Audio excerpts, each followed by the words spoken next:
Orang bukan mengampuni, tapi berusaha melupakan masalah. Mengampuni itu bukan melupakan masalah. Makin sakit hati, makin tidak bisa lupa.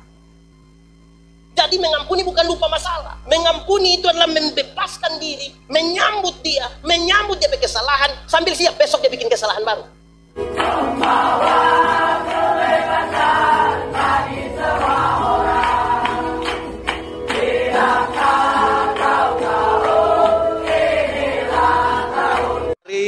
Shalom. Itu suara terlalu kecil, kuat sedikit. Shalom. Damai di hati. Yang di luar shalom.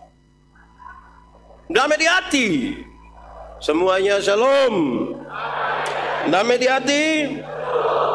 Ada yang ada musuh? Ini jemaat ada yang ada musuh? Dia ada duduk di sini. Ada musuh duduk di sini, coba lihat dia. Wih, terganggu betul. Bisa mengasihi musuh. Mama mantu saja kita susah mengasihi, apalagi musuh. Jadi ini tema ini memang hal yang luar biasa. Semoga kita mendengarkan pemberitaan ini dan kita pulang nanti dengan membawa sesuatu yang bisa kita pakai. Hukum Taurat itu ada 10. Ada berapa? Dari 10 itu dijabarkan jadi 613 pasal. Dari 613 pasal ada ribuan peraturan hidup setiap hari. Dari yang ribuan itu Tuhan Yesus simpulkan dia dalam 2 kalimat. Mengasihi Tuhan dan mengasihi sesama. Dari 2 kalimat itu Tuhan menyimpulkan dia hanya dalam 1 kata. Yaitu apa? Kasih. Sama-sama 1, 2, 3. Kasih. Hafal sekarang. Boleh ikut yang saya omong. Kasih ialah. Kasih ialah kebaikan, tidak terpatahkan oleh apapun, tidak akan pernah berubah menjadi kebencian. Ulang, kasih ialah kebaikan, tidak terpatahkan oleh apapun, tidak akan berubah menjadi kebencian. Rujukannya begini, karena begitu besar kasih Allah akan dunia ini. Apakah Tuhan Allah mengasihi dunia? Apakah dunia mengasihi Tuhan Allah?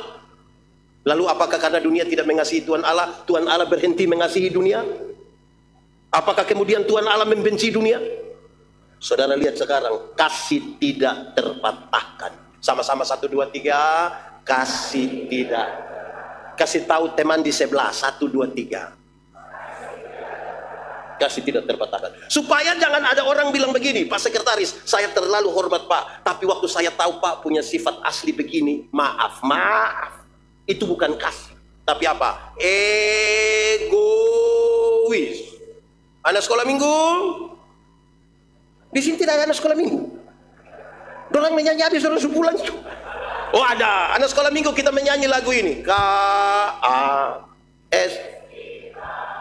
K-A-S apa? Apa? Kasih itu sabar, tidak suka sayang seperti Oke, kasih itu sabar. Coba, kasih itu sabar. Ada orang ini yang dia punya hidup terlalu menjengkelkan. Ada. Dan firman Tuhan bilang apa? Ada suami yang terlalu menjengkelkan. Ada. Siapa punya suami? Tapi firman Tuhan bilang apa? Ada istri yang sangat ada. Firman Tuhan bilang apa? Ada Persus yang tapi firman Tuhan bilang apa? Sabar itu ada 2. Satu, sabar terhadap situasi. Sabar terhadap apa? Ada situasi di mana kita rindu supaya segera selesai, tapi firman Tuhan bilang karena ada kasih mesti apa? Ada jemaat sudah pemalas dengar pendeta khotbah, dia mau cepat-cepat habis sudah. Tapi firman Tuhan bilang apa? Ada anak muda yang ingin cepat-cepat menikah sudah, tapi karena belum ada kerja. Anak muda. Anak muda. Di sini tidak ada anak muda.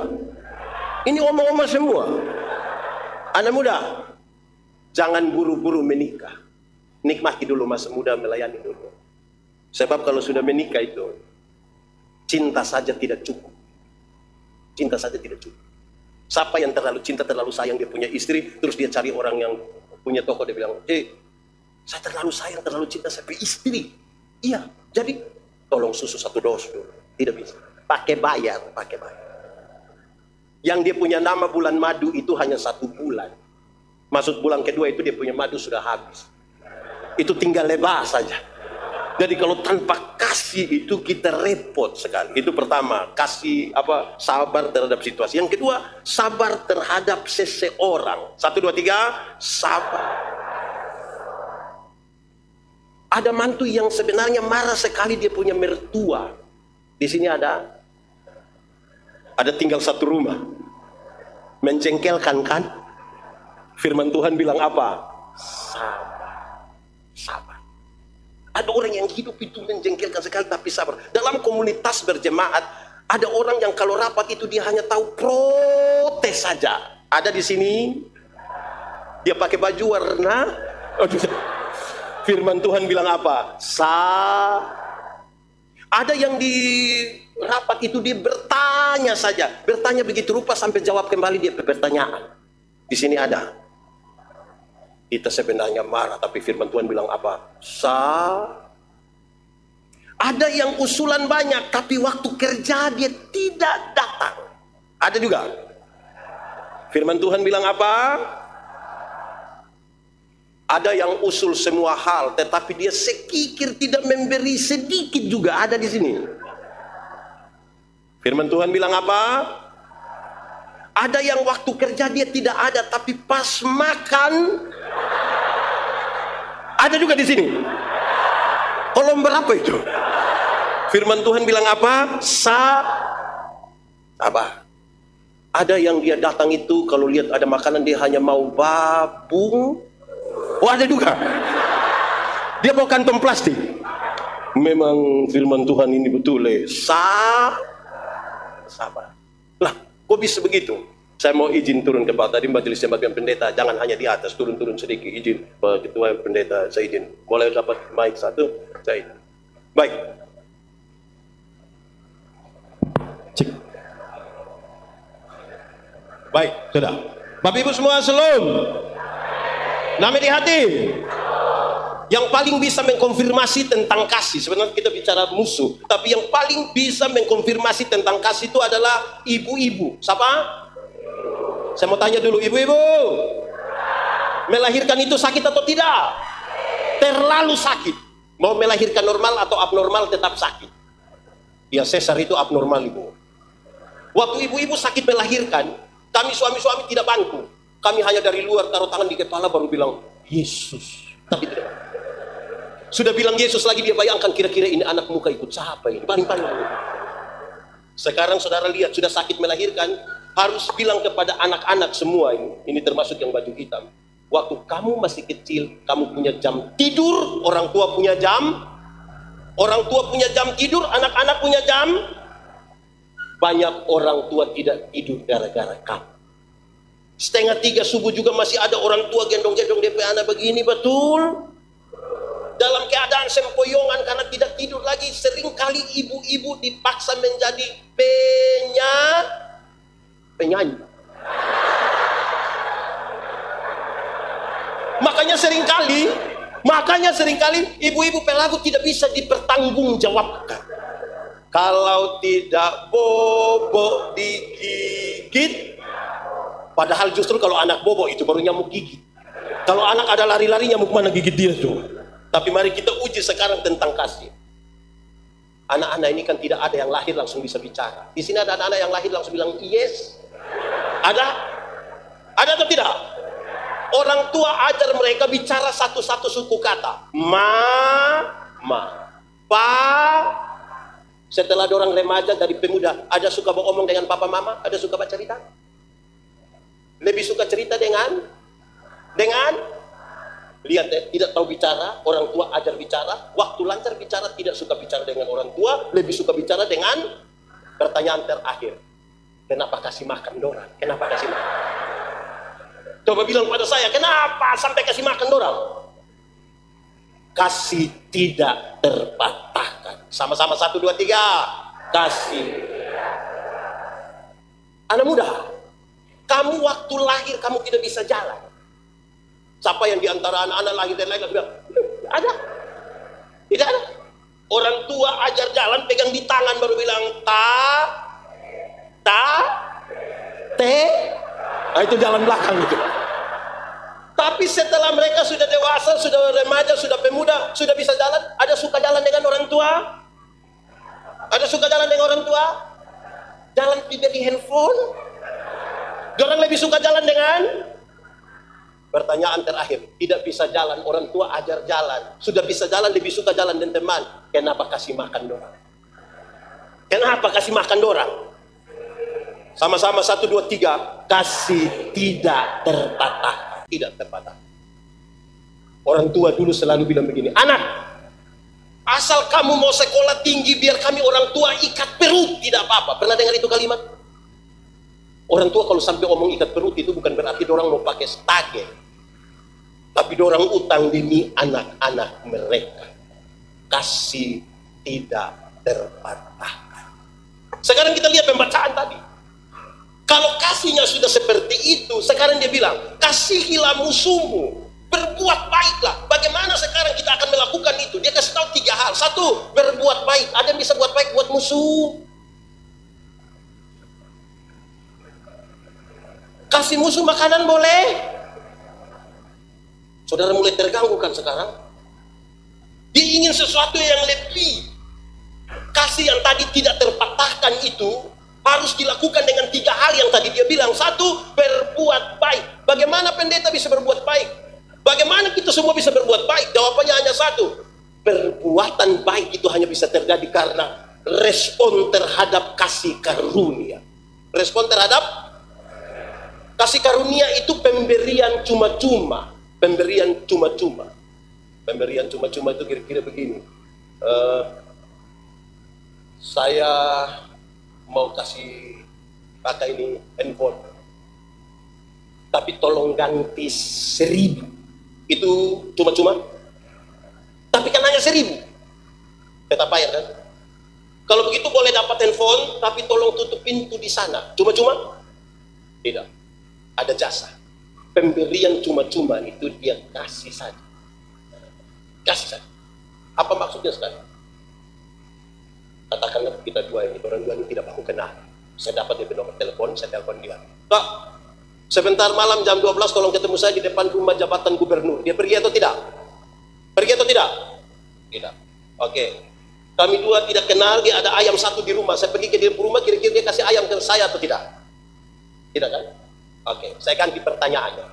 Saya mau kasih dia oto baru 1, kira-kira dia mau atau tidak? Terus saya kasih dia oto baru 1, Toyota Alphard 1. Waktu dia dapat dengan cuma-cuma, ada perubahan perilaku dari dia ke saya atau tidak? Saya telepon jam 12 malam, datang atau tidak? Saya pergi ke dia rumah, ada ayam 1 dia kasih atau tidak? Kenapa tiba-tiba dia baik begini? Karena dia telah memperoleh sesuatu dengan cuma-cuma.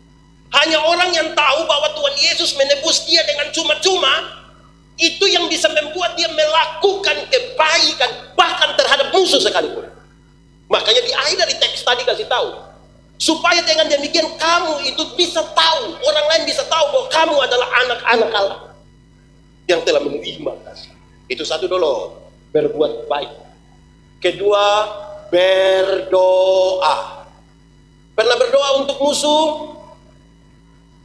Pernah atau tidak? Doa serahkan.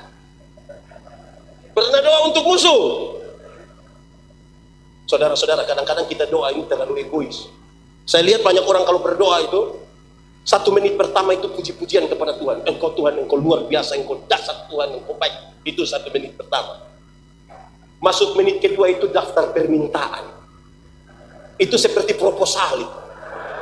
Dia mulai minta 5, 10, 20, 30, 40, 50, 60, 70, 80. Sudah 80 baru dia bilang, ampunilah segala dosa kami. Dalam nama Yesus kami berdoa. Ada beberapa orang yang sebelum kata ampuni dia tambah satu kalimat pendek. Tuhan, sebenarnya masih banyak hal yang ingin kami tunggu. Bayangkan nih, sudah 80 ini masih ada banyak lagi. Tidak apa-apa juga, mintanya kepada Tuhan. Tapi persoalan sekarang, pernah berdoa bagi musuh.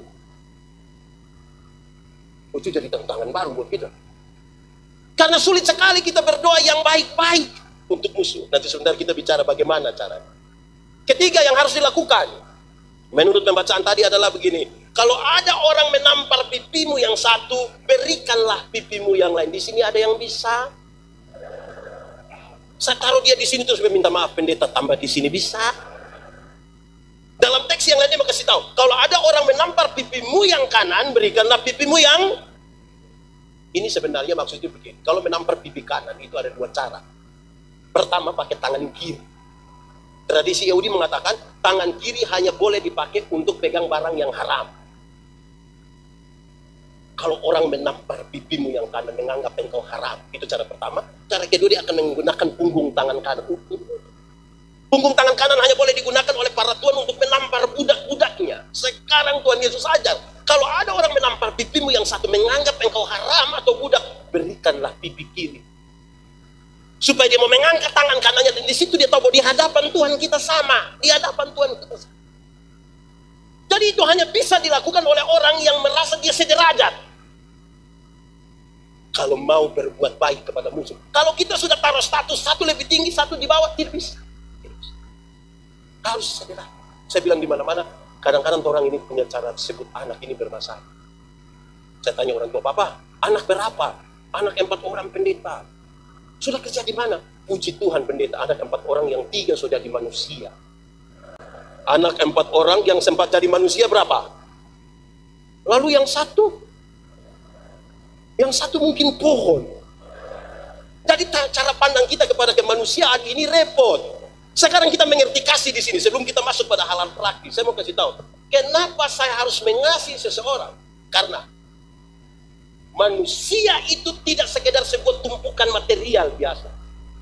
Pada diri seseorang itu ada gambar dan rupa Allah. Jadi kalau saya ingin mengasihi seseorang, karena ada gambaran Allah di situ.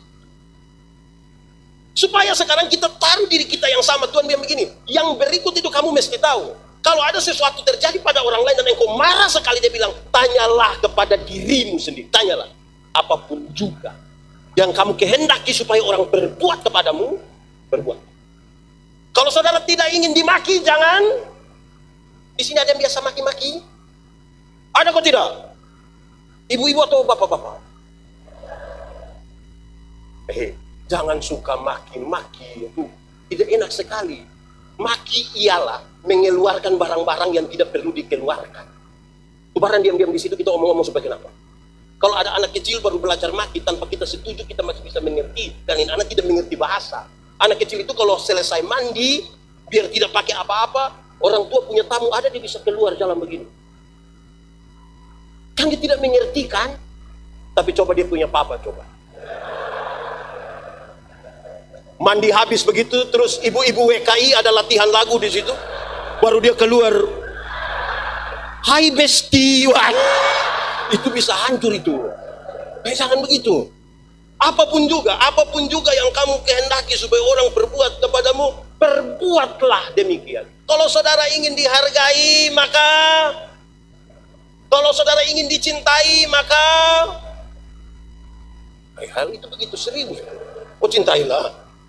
Ya kira-kira begitu. Supaya Tuhan bilang begini, coba kau tanya yang kau punya diri, engkau mau apa? Cara pandang orang terhadap kamu. Apa yang engkau mau? Kenapa? Manusia tidak pernah ditakdirkan untuk hidup sendiri, tidak pernah. Sejak awal manusia itu makhluk sosial, ketergantungan terhadap orang lain itu tinggi sekali. Kita hidup tidak untuk diri sendiri, kita hidup juga untuk orang lain. Amin. Sekarang saya mau tanya, semua ada nama? Kita punya nama sebenarnya untuk siapa sebenarnya? Untuk kita dan orang lain. Kenapa? Karena tidak ada orang memanggil namanya sendiri. Betul tidak? Siapa di antara kita yang pas mau makan terus dia bilang, Yandi, makan. Kan tidak. Tidak ada orang memanggil namanya sendiri. Kita penama ini untuk orang lain yang panggil. Amin. Kita makan. Ini pernah makan? Makan kok tidak? Makan? Bungkus? Makan ya, makan. Kita ini makan sebenarnya untuk siapa coba? Kita makan untuk siapa coba? Untuk diri dan orang lain. Bagaimana pendeta saya makan untuk orang lain? Ya makan untuk orang lain. Istri itu kalau sakit dan mau makan, suami bilang, "Mama, makan." Dia bilang, "Makan." Dia, mulut pahit. Makan saya. Kalau kami sudah kehabisan kata-kata, suami akan bilang, "Makan sayang, anak-anak masih kecil." Langsung tambah dia, langsung tambah. Dia juga tidak mau kalau anak-anak ada mama baru kan? Dari mama Ani, jadi tahu juga tuh. Dia tidak mau begitu biar mama Ani sekalipun. Kita semua pakai pakaian, betul? Ada pakai pakaian? Kita pakai pakaian untuk siapa coba sebenarnya? Untuk diri dan untuk orang lain. Untuk diri sendiri itu untuk supaya jangan dingin, jangan panas, jangan kulit terbakar. Untuk orang lain itu maksudnya begini. Kalau kita sendiri kan tidak pakai juga nggak apa-apa kan? Kita bisa jalan-jalan begini kalau kita sendiri. Tapi karena ada orang lain, itulah kita pakai pakaian. Amin. Supaya jangan orang ketemu kita, aduh, kan? Jadi karena kita hidup dengan orang lain, maka tanya sekarang, apa yang kamu kehendaki orang berbuat bagimu? Karena kita hidup dengan orang lain. Amin. Itu yang harus kita lakukan. Sekarang kita masuk pada hal teknis ya. Sekarang Pendeta Yandi mengasihi. Kita lebih sayang kita sendiri atau lebih sayang orang lain? Lebih mengasihi diri atau mengasihi orang lain? Mengasihi? Alkitab bilang begitu. Kasihilah sesamamu seperti yang kau mengasihi. Oke. Apakah orang yang mengasihi dirinya, dia mau terluka? Mau terluka? Apakah orang yang mengasihi dirinya, dia mau dia hati sakit? Kalau pendeta yang mengasihi diri, dia harus berhenti membenci orang lain. Sebab kalau orang itu kita tidak suka, waktu lihat dia bermuka kita senang. Waktu orang bicara dia pakai kebaikan kita senang. Waktu dia bilang shalom pendeta, pendeta aku senang. Kalau pendeta sayang dirinya, dia harus berhenti membenci orang lain. Makanya Tuhan Yesus bilang, tanya engkau punya diri. Poin berikut dulu. Bagaimana hal itu bisa dilakukan kepada musuh? Hanya ada satu kata. Pengampunan. Sama-sama 1, 2, 3. Banyak orang bukan mengampuni, tapi berusaha melupakan masalah. Mengampuni itu bukan melupakan masalah. Makin sakit hati, makin tidak bisa lupa.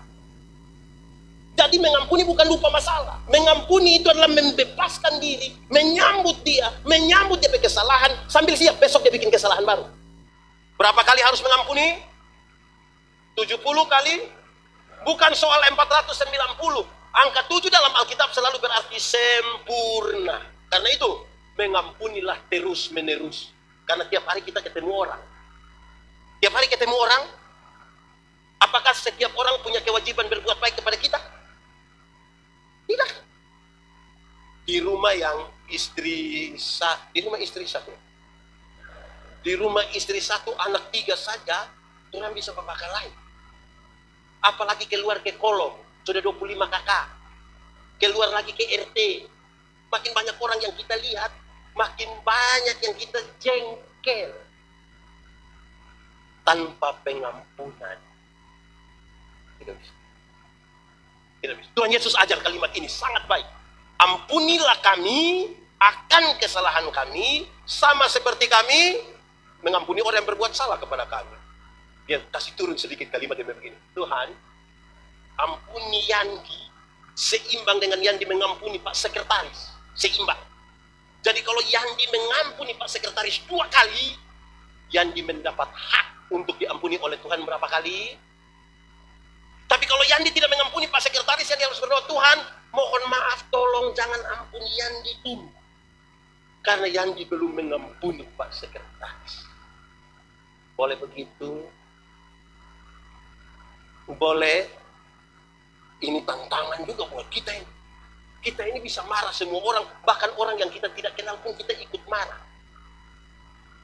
Ronaldo itu, saudara lebih suka Ronaldo atau Messi? Messi atau Ronaldo? Messi atau Ronaldo? Ronaldo atau Messi? Messi atau Ronaldo? Asli Ronaldo? Messi? Dia ada keluarga di Rano Tanah? Dorang dua yang main sepak bola, kita yang mau baku bunuh di Manado. Kita ini aneh betul itu. Tidak kenal kita tapi kita marah-marah. Kasih itu tidak. Stop. Di sini ada yang suka marah-marah. Sedikit-sedikit marah. Sedikit-sedikit marah. Sedikit-sedikit marah. Marah kok sedikit-sedikit. Dia suka marah-marah. Aduh jemaah. Sekarang dia ajar lanjutkan tentang pengampunan. Pengampunan itu punya dua sisi yang serius. Pertama, pengampunan itu satu paket dengan pendamaian. Di mana ada pengampunan, di situ ada pendamaian. Ada orang yang mau mengampuni tetapi tidak mau berdamai. Yang mau mengampuni tapi tidak mau berdamai itu dia suka bilang begini, pendeta, untuk marah kita tidak marah, untuk marah kita tidak marah. Dia mau datang silakan. Tapi untuk kita mau pikir dia maaf. Itu bukan. Di sini ada yang begitu, ada yang begitu. Itu faham apa dia supaya gitu. Pengampunan itu satu paket dengan pendamaian. Tapi ada orang yang itu mau mengampuni tapi tidak mau berdamai.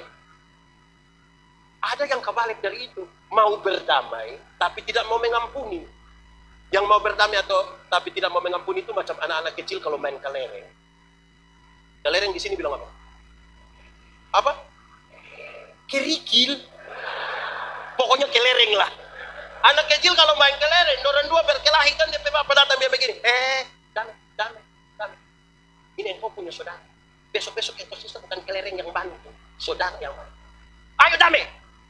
Dia bicara damai ini kan kita kalau damai kan pakai jabat tangan kan.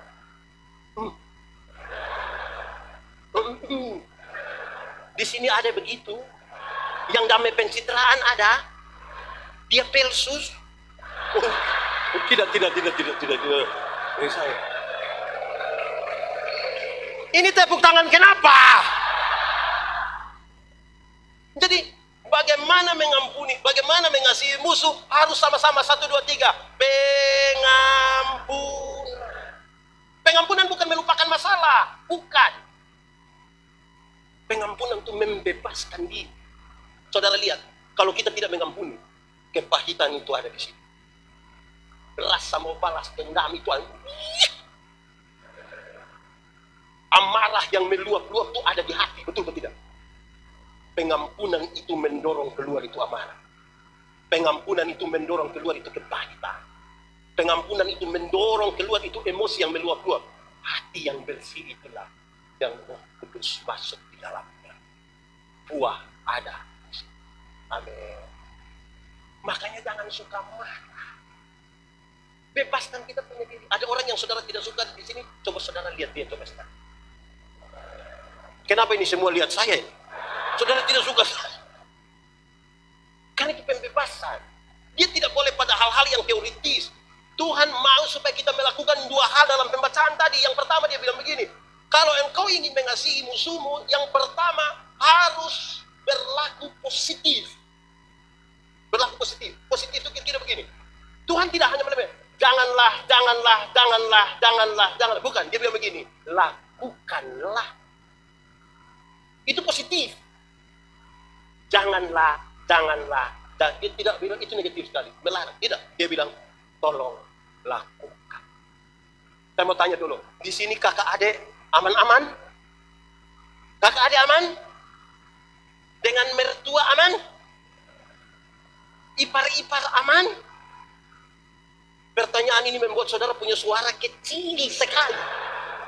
Dan itu menunjukkan saudara tidak tanpa pengampunan, kita repot. Lakukanlah, dia bilang. Lakukanlah. Dia suruh lakukan. Tapi yang kedua, jangan lakukan seperti orang biasa menurut teks itu. Kalau ada orang minta baju, kasih dia jubah. Kalau orang suruh jalan 1 mil, jalan 2 mil. Kalau kamu hanya bisa berbuat baik pada orang yang berbuat baik kepadamu, apakah jasamu? Karena orang berdosa pun melakukan yang sama. Lakukan lebih sedikit.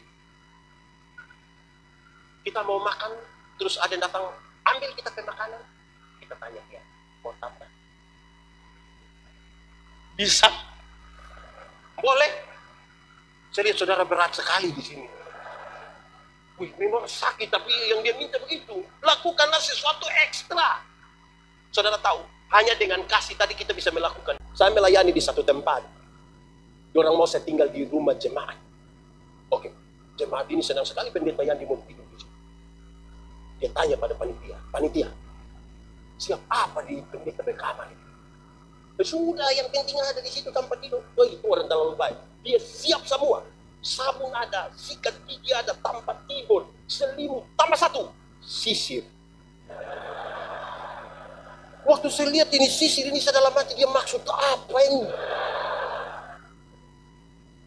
Kadang-kadang kebaikan pun orang bisa lihat tak salah ini. Oh, menurut saudara saya sisir apa? Kebaikan itu kadang-kadang dia melewati dari apa yang seharusnya. Tuh kalau orang ada kasih kan? Amin. Orang tua dulu, ibu-ibu dulu itu kalau anak-anaknya sakit, orang bisa tulis di diari. Dulu kan belum ada Facebook kan, dia tulis di diari, Tuhan, kalau Tuhan berkenan biar kita yang sakit, jangan ini anak yang sakit. Dia mau berkorban Tuhan anak. Beda dengan ibu-ibu sekarang. Ibu-ibu sekarang anak sakit dia foto. Sudah foto lagi dia upload di medsos. Baru dia tulis, Dede sakit. Cepat sembuh ya. Mama sayang Dede. Habis itu Dede punya foto satu, DP mama pun 30. Sebenarnya sakit DP mama itu. Di sini ada mama-mama begitu. Coba tunjuk itu mama ya. Dia melakukan sesuatu yang lebih dari itu. Amin. Kasihilah musuhmu, berbuat baik. Sekarang kita bicara musuh. Saya mau tanya saudara yang jawab, kan saya tidak tahu. Kira-kira orang jadi musuh itu karena apa? Satu, karena iri hati. Oh, dia iri hati, kita iri hati. Dia atau kita yang iri hati? Kita, memang kita ini kadang-kadang kita tidak suka Pak Sekretaris, kita pengaruh Ibu Pendeta supaya jangan suka sekretaris. Di sini ada yang model begitu. Ada juga. Ada kok tidak? Dia ada di sini. Yang tidak suka satu orang, dia dipengaruhi orang lain, tidak suka itu orang ada. Ini orang ini mau apa sebenarnya? Iri hati. Memang orang kalau tikung iri hati itu tidak baik. Iri hati ialah lebih baik saya rugi asal Bapak rugi lebih banyak daripada saya untung tapi Bapak untung lebih banyak. Itu namanya iri hati. Contoh, ada dua orang sama-sama tukang iri hati, orang dua berdoa kepada Tuhan. Tuhan suruh malaikat bilang atur orang dua hati. Malaikat datang bilang, pendeta sekretaris, Tuhan tahu kamu dua buka iri hati.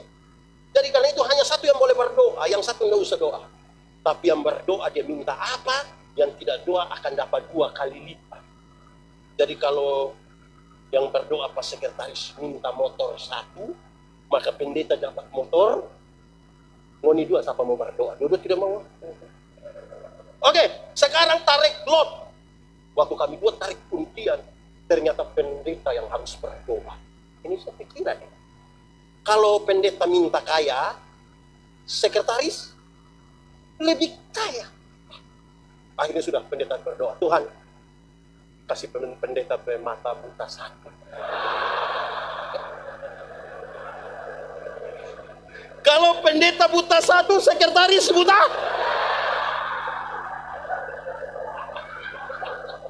Buta 1 rugi atau tidak? Buta 1 rugi atau tidak? Rugi atau tidak? Tapi lebih senang lihat orang buta 2 kan? Itu yang namanya apa? Iri hati. Sebentar dia pulang dari sini, jalan kaki, ada orang bawa motor, hampir tabrak dia dibalahkan, geser sedikit, lewat 20 meter itu orang jatuh. Dia bilang apa? Mampu. Cek begini DP bapak yang jatuh.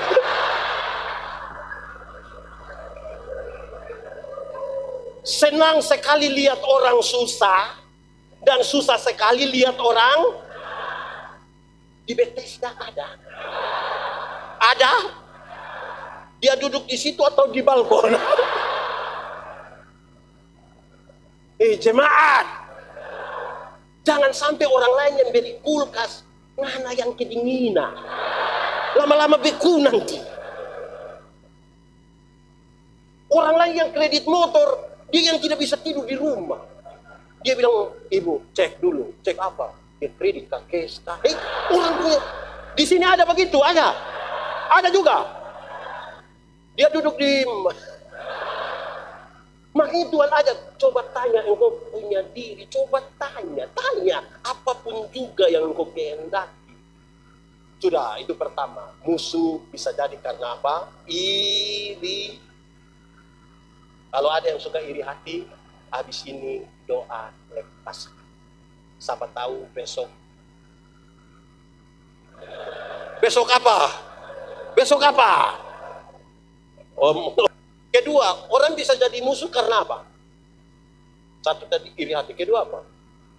Karena apa? Karena munafik. Di sini ada tukang munafik. Orang munafik itu di muka baik sekali, di belakang,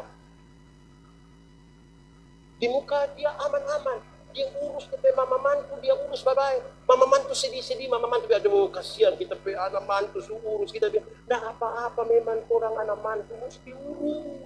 Itu di muka. Di belakang dia keluar dia bilang tua mati nggak mati kita. Ada juga di Manado. Itu anak mantu ada di. Wih repot betul-betul. Jemaat.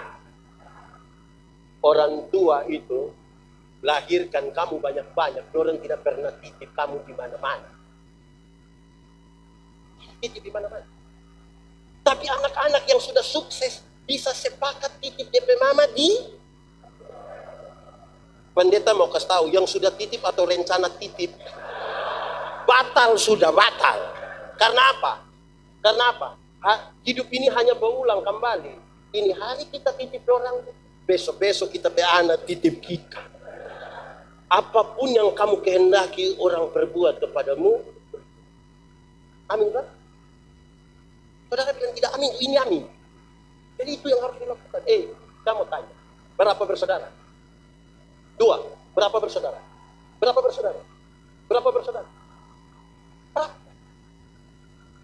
Orang tua bisa lahirkan kita 4, 5, 6.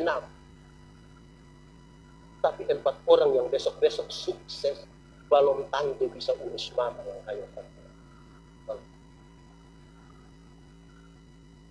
Kenapa lihat saya? Iya, dia bisa online berjam-jam, tapi tidak pernah telepon orang tua.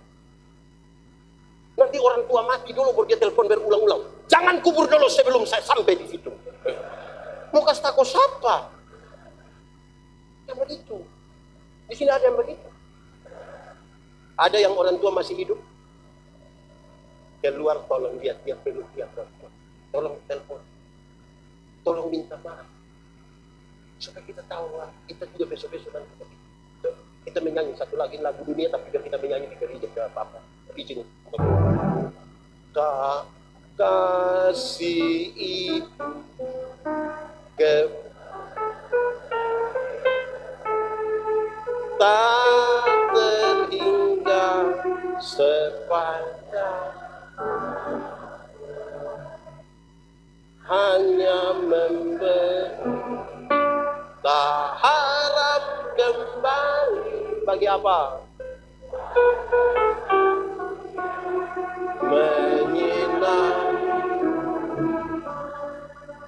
Coba ulang ini lagu sambil bayangkan mertua penuh. Kenapa tidak mau bayangkan dia?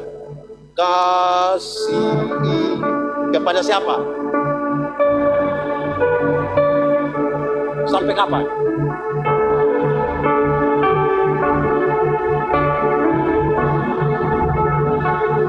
Yang di luar hanya apa coba? Harap kembali atau tidak? Dia seperti apa?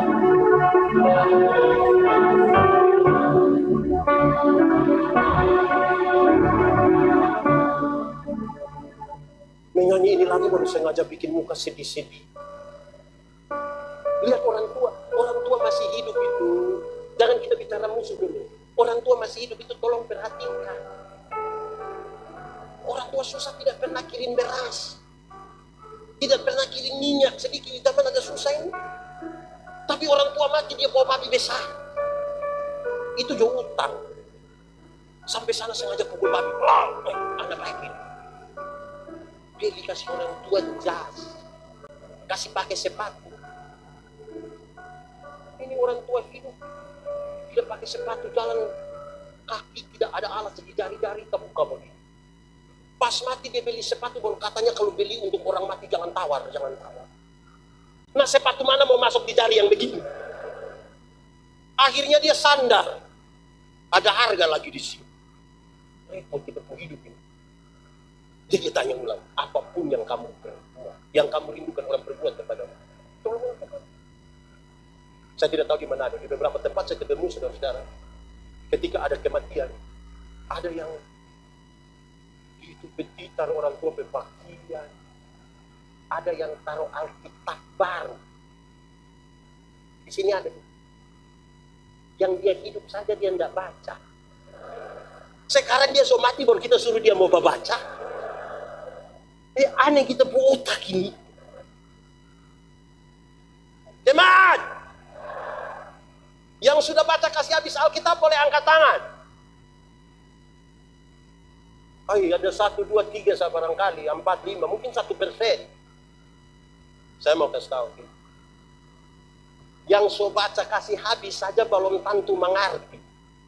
Yang so baca kasih habis. Apalagi yang tidak ada. Pendeta Yandi ini pendeta jemaat. Kalau dia kadang-kadang pergi ke rumah jemaat, dia tidak bawa HP, tidak bawa Alkitab. Sampai sana baru dia bilang, Bapak, coba ambil Alkitab. Bapak ke belakang itu lama sekali baru dia datang. Yang menarik, datang dia bawa Alkitab satu.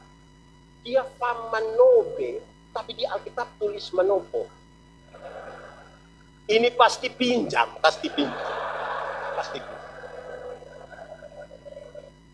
Yang aneh, Alkitab dia tidak ada, tapi motor 2.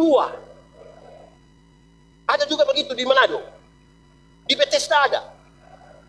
Kalau Alkitab tidak ada tapi motor 2, hanya 2 kemungkinan.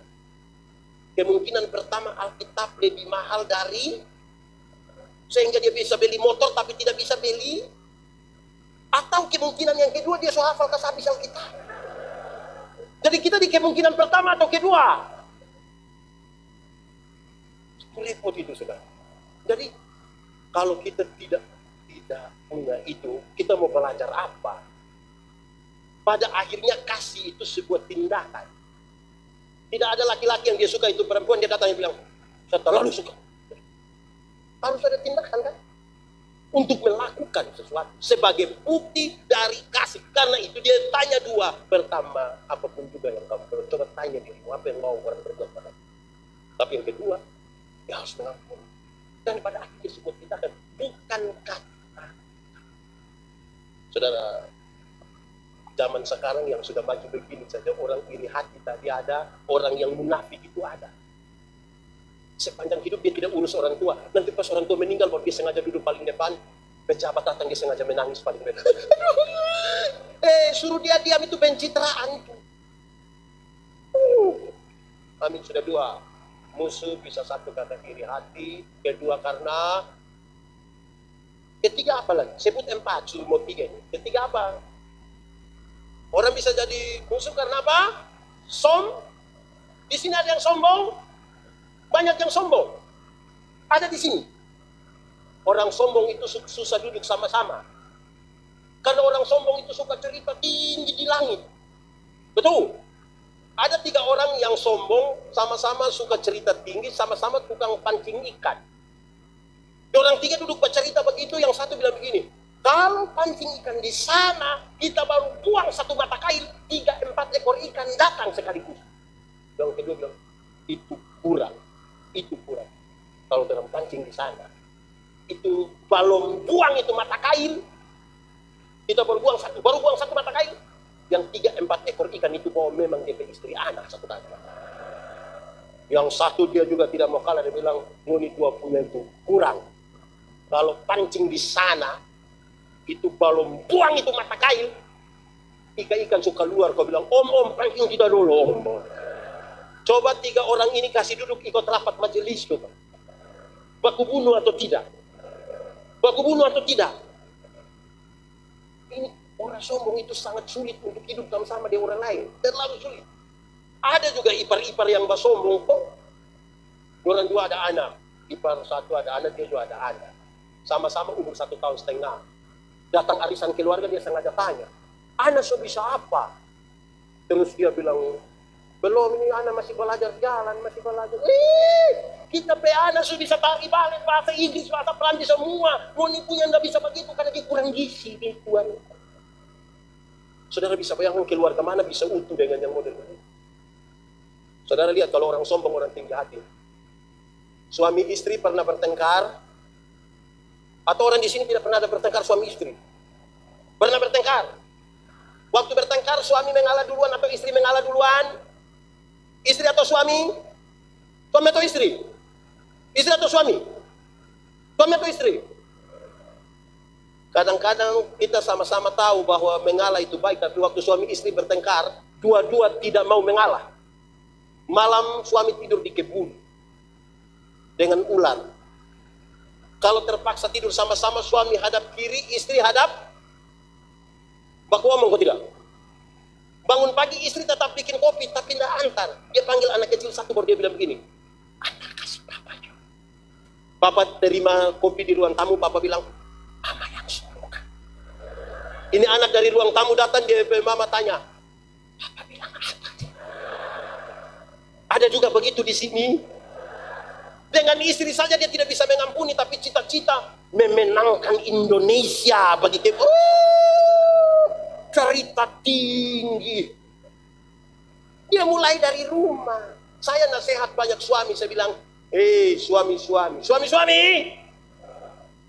Di sini suami hanya 5. Suami-suami.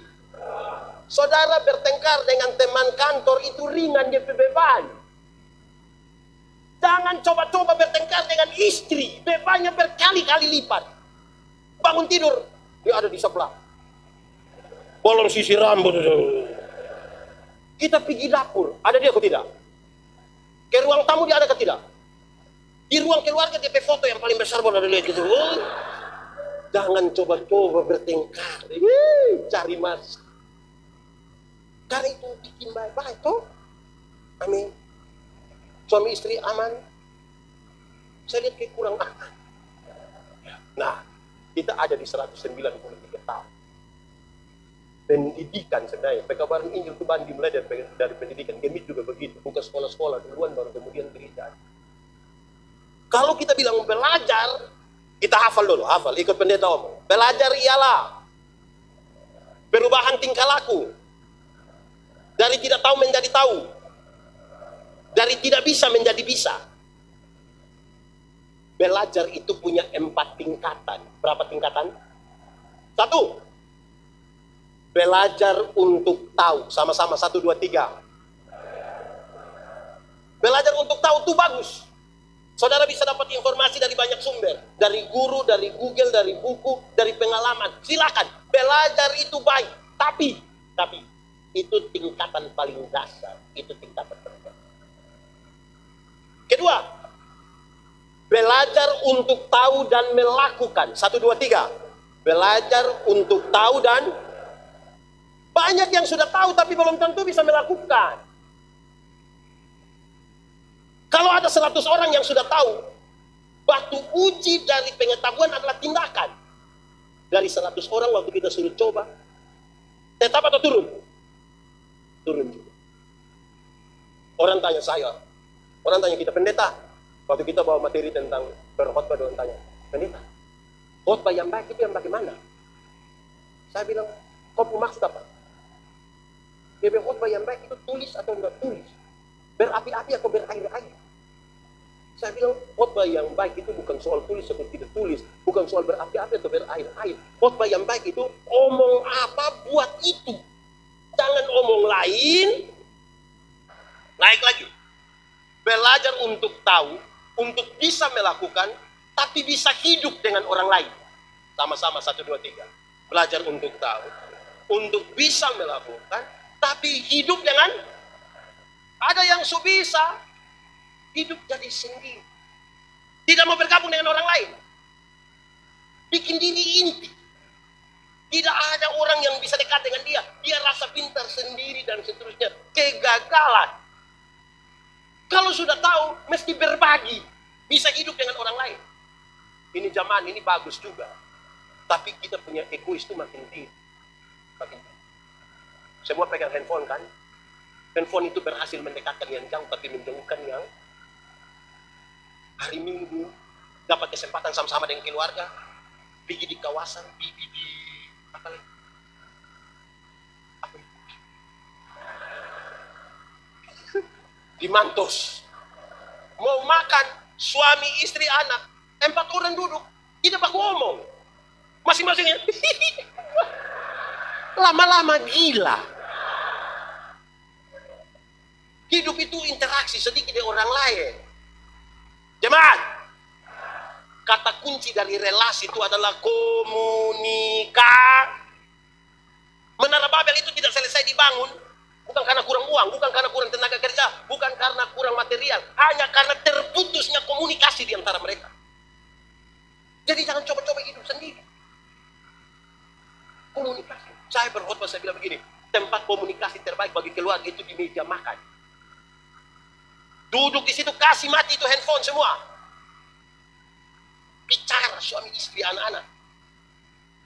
Ini duduk di situ, handphone bunyi. Suami ambil, bukan terima di situ. Dia sengaja keluar baru bilang, halo. Halo. Kasih mati itu handphone. Duduk cerita. Di kesempatan dia meja makan itu, suami tanya istri, sayang, kenapa ini sayur garam semua? Terus istri bilang, minta maaf jo Patri, sayang, aduh minta maaf. Tadi waktu kita tumis ini, kita tak lalu ingat Pak. Kita kira papi garamnya kita ambil, kita taruh-taruh. Tanya yang laki-laki, kan ada laki-laki, ada kita tanya, laki-laki, di sekolah tadi dapat berapa? Tadi kita dapat 10. Lu macam lu berbakat. Pintar sekali. Tanya anak perempuan, tadi di sekolah dapat berapa? Aduh tadi matematika susah, kita dapat 3. Aduh macam mama pakai keluarga saja. Tapi komunikasi.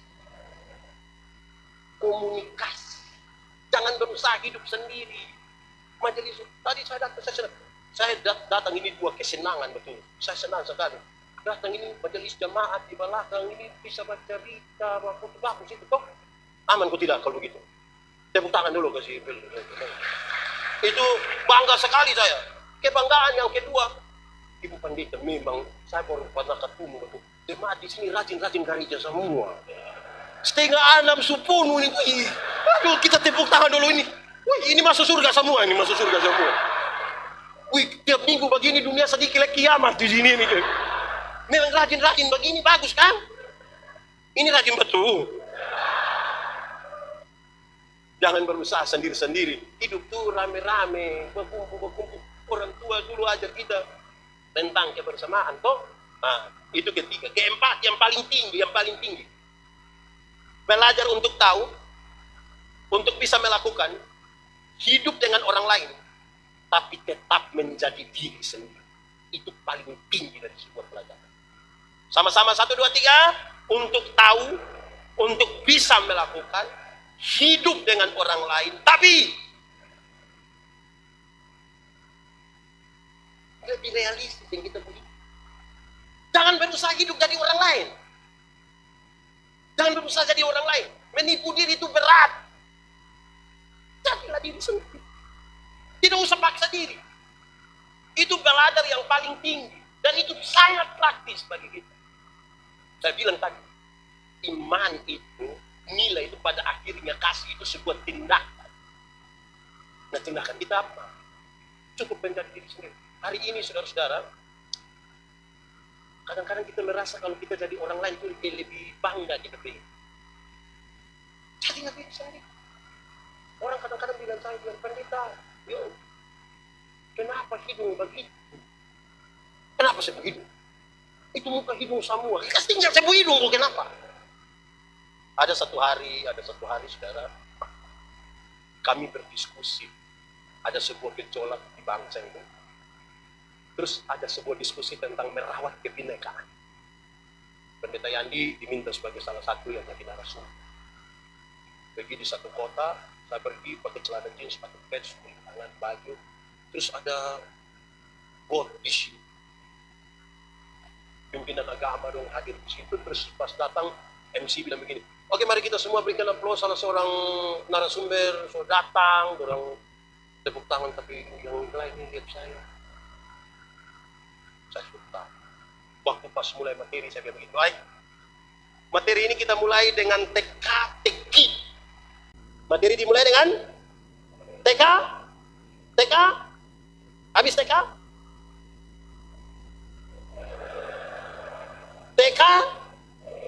teki, kok kita suruh bilang? Saya bilang begini, kita mulai dengan teka-teki. Saya tanya orang, kompor apa yang di atas pohon? Kompor apa yang? Orang bilang, kompor rusak. Saya bilang, salah. Orang jawab, kompor, salah semua. Nah, apa pendeta? Oh, kompor yang di atas pohon itu kompor saya. Karena saya punya kompor, saya mau taruh di pohon kah, di jalan kah, di laut kah, di mana kah, kan itu saya punya. Kan kita punya sendiri kan? Amin. Saya bilang begini, kenapa dunia di Indonesia kacau? Karena kita tidak urus agama kita masing-masing, kita sibuk urus orang lain punya agama. Mestinya agamaku cukup. Kalau engkau tidak mengerti Trinitas, jangan tanya di orang yang bukan Kristen, tanya di saya yang jawab. Kan kita punya kan? Orang mulai mengerti, terus kita tahu, ini kepala siapa punya. Orang bilang pendeta punya, betul. Kan ini pendeta punya, kita mau got begini kah, kan kita punya. Hidup itu jadi yang kita punya sendiri kan. Paling tinggi belajar untuk tahu, untuk bisa melakukan, hidup dengan orang lain, tapi tetap jangan berusaha jadi orang lain. Jemaat, saudara boleh baku dapat dengan siapapun, orang denominasi manapun silakan, karena kita bergaul dengan semua orang. Tapi identitas diri sebagai orang Gemim itu jaga di sini. Bukan yang hari gereja di sini, besok dia pergi Pentakostas itu, lusa dia pergi. Di sini ada yang begitu, ada yang begitu. Tunjuk dia yang mana saya kasih tahu. Jadi kita boleh baku dapat dengan siapa saja, tapi tetap jadi diri sendiri. Ekspresi itu hal yang berbeda-beda. Tapi jadi kalau kita punya anak ada 4 orang, pergi di Jakarta pulang kita bawa baju ampa, cara anak berespon terhadap ini baju beda-beda. Kita kasih anak pertama dia bilang, oh ya bapak terbaik. Anak kedua bilang, anak ketiga bilang, anak keempat dia diam-diam. Mana yang disebut anak? Mana yang dia nama? Semua kan. Cukup. Aman cukup. Jadi biarkanlah masing-masing. Baku dapat yang siapapun tidak apa-apa. Kita hidup ini terlalu banding-banding. Membanding-bandingkan itu orang tidak aman. Kami Natal di pedalaman timur. Natal dengan 2 TKW. Kami makan kue itu kue seragam. Dia nama kue Solo. Kue cucu. Besar kepili. Kita tidak tahu orang pakai tepung apa, yang pasti kita punya macam punya karet. Tidak habis lagi. Terus sementara kita punya ini kue setengah mati, yang 1 TKW bilang begini, pendeta, kalau orang Natal di Hong Kong, itu saya, yang satu bilang kalau kita Natal di Makassar, ini Tuhan di Timor. Yang engkau harus lakukan adalah berangkat ke Hong Kong saja, ke bawah itu. Saudara tidak bisa tinggal di sini, tapi pikiran dan perasaan ada di tempat lain. Tidak bisa begitu. Mau hidup bagaimana kalau tinggal di sini, pikiran dan perasaan ada di tempat lain. Jangan banding-banding. Kenapa? Orang tua dulu ajar, di satu waktu yang sama, kejar 2 rusa sekaligus, dua-dua tidak dapat. Mesti cari. momen dua hati tidak akan pernah tenang dalam hidupnya. Bagi seorang perempuan dewasa baru menikah, ada dua laki-laki suka dengan dia, yang harus dia lakukan adalah ambil keputusan. Tidak bisa tiap malam dia hanya bilang ini atau ini. Lama-lama tidak jadi dua-dua. Amin, Pak. Ini saya mau tanya, ibu-ibu, kalau suami banding ibu-ibu dengan ibu-ibu lain, senang? Pulang dari sini terus suami bilang, "Ma, iya, kenapa tidak sama dengan ibu di sebelah?" Pas ibu kau pindah ke sebelah sana. Jadi ambil keputusan. Orang kalau mau bertumbuh di mana harus tadi diri sendiri ambil keputusan. Saya mau tanya tolong, masak Indomie itu cepat atau lambat? Cepat atau lambat? Lambat atau cepat? Teorinya cepat. Tidak segera ambil keputusan dia jadi lambat. Kalau pendeta mau makan mie, pendeta bilang, pendeta istri, "Ma, kita mau makan mie." Ibu ke dapur 2-3 menit dia datang tanya, "Mie goreng atau mie kuah?" Terus kita bilang, mie kuah saya." Ibu ke belakang 2-3 menit dia datang tanya, "Kuah banyak atau sedikit?" Taruh banyak saja, enggak apa-apa. Ibu ke belakang 2-3 menit dia datang tanya, "Pakai telur atau nyadu?" Taruh sayang. Ibu ke belakang 2-3 menit dia datang tanya lagi, "Pakai rica?" Lama-lama kalian tidak makan, hanya baku tanya. Segera ambil keputusan lah. Ambil tuh. Jemaat. Perjalanan dengan Tuhan itu perjalanan menemukan jawaban. Bukan hanya bikin-bikin pertanyaan, tapi kita mesti jalani dia dengan baik apa adanya, sesuai dengan Tuhan mau. Dulu Tuhan bilang begini, bikin batra Nuh tidak tanya. Mestinya kan dia tanya, "Tuhan, laut ada di mana?" Dia tidak tanya kan? Dia buat saja. Nanti bikin dia tingkat-tingkat begini dia tidak tanya, dia kerja. Nanti bikin kamar banyak-banyak, dia tidak tanya. Mestinya dia tanya, "Tuhan, kau ini orang hanya 8 orang, itu pun suami istri, kamar apa cukup?" Dia kerja. Kerja begini, tiba-tiba air bah datang. Baru Nuh mengerti. Betul. Ternyata harus ada bah. Dapat jawaban kan? Tuhan perintahkan binatang-binatang masuk, baru Nuh mengerti. Betul. Mesti dia bertingkat-tingkat. Bayangkan kalau di samping Nuh punya kamar itu ada kandang babi di sebelah. Kan Nuh yang susah kan? Binatang-binatang mulai masuk, buaya masuk, singa masuk, semua masuk. Baru Nuh mengerti. Benar. Ini mesti berkamar-kamar. Bayangkan kalau Nuh satu kamar dengan lebah. Kan keluar datang Nuh sudah bengkak-bengkak ini yang luar. Jadi kalau Tuhan mau apa itu jalankan saja toh. Amin. Tidak usah terlalu. Nah, yang paling terakhir sudah lapar? Yakin belum? Jemaat. Yang paling terakhir itu kita butuh berpikir positif sama-sama. 1, 2, 3. Kenapa berpikir positif itu penting? Untuk sesuatu yang Tuhan bilang tadi, engkau mesti berdoa bagi musuhmu dan berbuat baik. Kenapa? Berpikir positif. Ada 2 alasan orang berpikir positif. 1, karena kita tidak tahu dengan utuh tentang seseorang. Tidak tahu. Tidak ada orang yang dia tahu satu orang itu secara utuh. Tidak. Suami istri sekalipun. Tidak ada suami yang tahu dia punya istri utuh. Begitu pun. Suami istri coba renungkan. Ternyata ada hal yang kita tidak sampaikan kepada istri. Betul? Contoh. Kita pulang ke rumah, lihat mama, terus mama tanya, Yandi, kau istri mana? Ada sakit badan.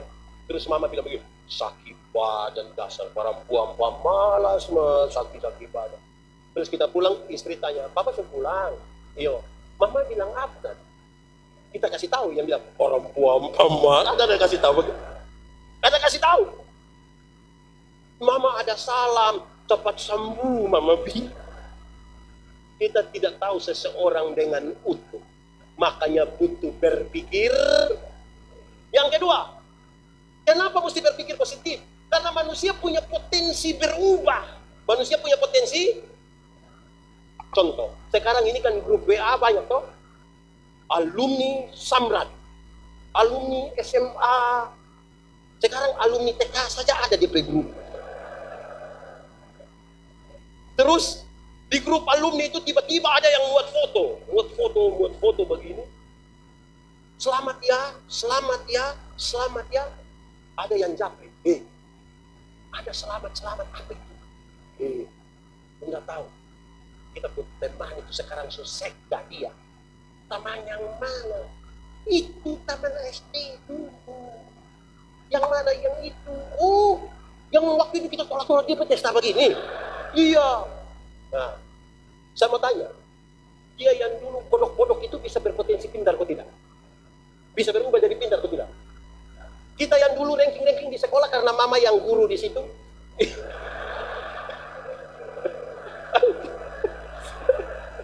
Oh, di sini ada yang DP mama guru kan DP anak ranking. Kita yang dulu pintar-pintar ada potensi bodoh kok tidak? Ada juga kan? Karena orang punya potensi berubah, maka mulailah dengan berpikir. Saya khotbah tentang berpikir positif, terjadilah dua hal. Hal pertama, saya pulang dari tempat pelayanan dengan ibu pendeta, istri saya pendeta. Saya yang bawa mobil. Badrive begini pas sampai di lampu merah, ada orang bawa mobil pendeta. Memang terkaget. Ibu pendeta, manusia sembarang saja. Mama berpikir positif. Papa mau pikir positif, bagaimana manusia jalan model begini? Mama berpikir. Iya, tapi kalau misalnya celaka kan kasihan DP istri, kasihan DP anak, keluarga semua. Mama berpikir. Terus ibu pendeta bilang begini, oke, saya mengalah, saya salah. Coba papa yang biasa berpikir positif, lihat keadaan begitu, coba berpikir positif. Coba papa berpikir positif. Oh, gampang mama, gampang. Bagaimana gampang? Oh, dia ada buru-buru. Barangkali dia semua mencret. Jadi dia ada buru-buru kan? Iya kok tidak? Orang kalau ada mencret dia mau jalan pelan-pelan begini kan tidak mungkin. Begitu kan? Berpikir. Jadi jemaat. Jadi kalau pulang sebentar ada yang lari motor cepat-cepat, kemungkinan besar dia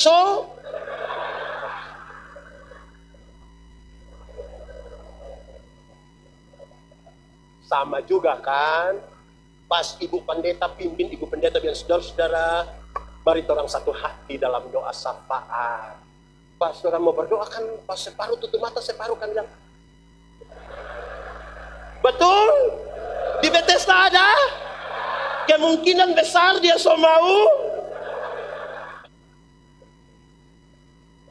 berpikir. Yang kedua, jemaat di sini berpikir positif atau negatif? Yakin? Mantap? Aman? Tepuk tangan dulu. Dulu di satu swalayan kita pikir yang kita berteman, satu kurus sekali kita berteman. Ada ibu-ibu dia pakai baju yang macam tali sapi.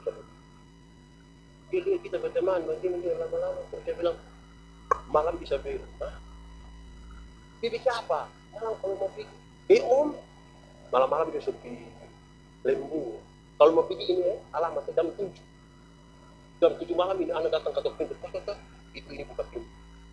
Masuk, kunci pintu. Om, dia suka keluar, nggak apa-apa.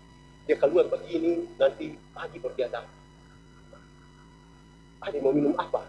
Kita minum kopi, Bu. Dia bikin kopi, terus dia datang, dia bilang, adik, minum. Nanti buka baju, adik, buka baju. Nana minum, buka baju, ibu datang buat DP anak laki-laki kecil begini, sampai terus dia bilang DP anak, itu, kalau enggak makan nanti badan macam ini kakak ini, kurus. Saya mau tanya, tadi saudara pikir apa? Tadi saudara pikir apa? Masih pikir positif tadi? Ada pikir positif tadi? Saudara sampai bilang, pendeta kok bisa omong begitu di mana? Apa yang saya mau bilang? Kadang-kadang orang disesatkan oleh pikiran sendiri, padahal kenyataan tidak sejauh itu. Ini ibu ini hanya tidak mau dia punya anak kurus, dia bawa orang kurus untuk dia jelaskan. Kalau ngana mau makan nanti badan macam ini. Tapi saudara pikiran gimana-mana. Masih pikir positif. Ya itu jangan berusaha berpikir yang melewati apa yang seharusnya. Interpretasi hanya boleh dilakukan berdasarkan data, bukan asumsi. Ada satu orang laki-laki dewasa, perempuan dewasa dalam kampung. Saudara duduk begitu. Saya datang, apa di situ? Pak ini, ibu. Ada buat apa di situ? Saya baru akan bilang, mestinya bilang, minta maaf, saya tidak tahu. Kalau dia bilang, positif atau negatif? Mau positif itu bilang, tidak tahu pendeta, kemungkinan orang dua ada orang tua. Saudara kok tidak yakin? Apa yang saya mau bilang? Ternyata hidup ini ditentukan dari apa yang kita pikir. Cara berpikir membentuk tindakan. Tindakan berulang-ulang menjadi kebiasaan. Kebiasaan memungkinkan jadi budaya. Kebudayaan menjadi karakter. Jadi harus hari ini mulai berpikir dengan benar seperti poin-poin tadi. Baru dia bisa berkarakter. Kalau tidak bisa. Saya ulangi terakhir. Berpikir membentuk tindakan. Tindakan berulang-ulang membentuk kebiasaan. Kebiasaan menjadi budaya. Dari budaya menjadi karakter. Dan itu mulai dengan berpikir.